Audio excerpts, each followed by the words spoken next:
Click on Cavity Library tab. Search for G1x2, type P1 and click Insert. Touch right face and connect with SV1 port 2. Click OK to end the command. Touch right face and stretch block. Type 80 and click OK. Run Create Block command. Drag W plane to desired position, type 5 mm and click OK.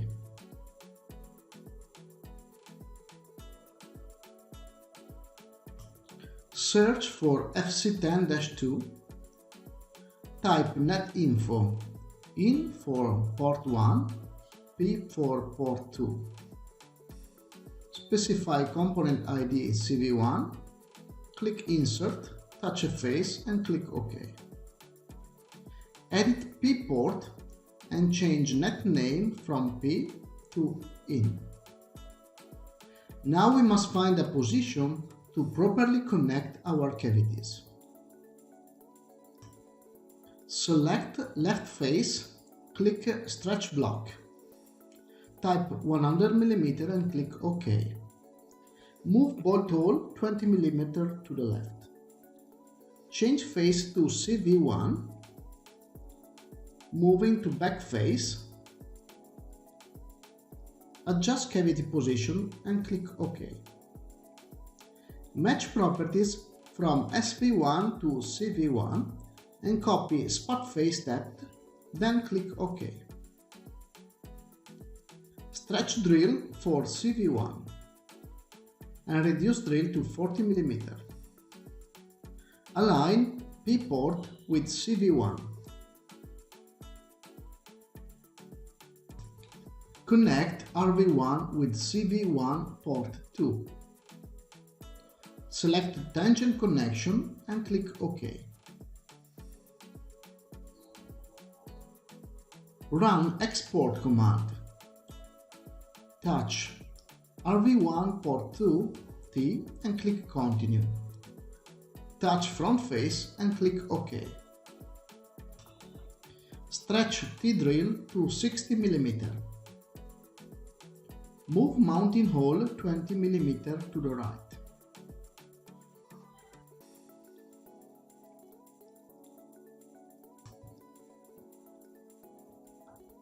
Run Move Multiple for RV1 and the construction plug. Move both to right and click OK. Stretch T-drill back to 55 mm.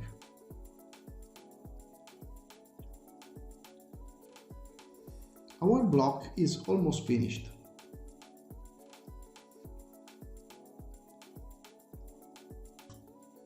Click on RV1 text and change location.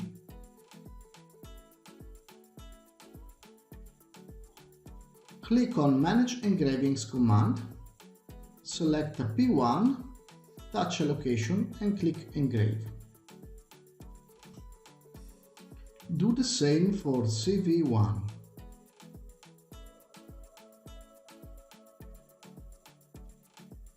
Rearrange other engravings and relocate some items.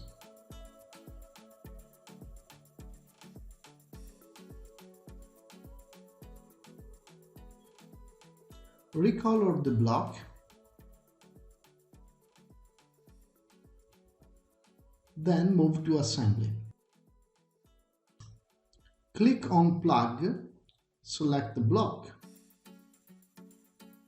Wait for automatic plug assembly. Run component command. Select RV1 and run select CAD files. Move to Search tab and type DB10P and click Search. Select IPT file and move to right. Click OK. Do the same for MP to link Minimesh 3D model.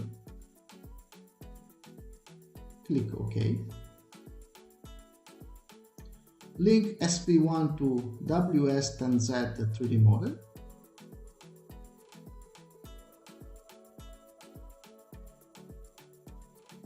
And its coil.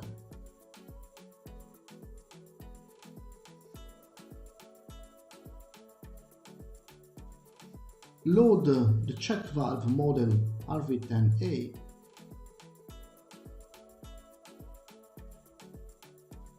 Then click on Update All for automatic assembly.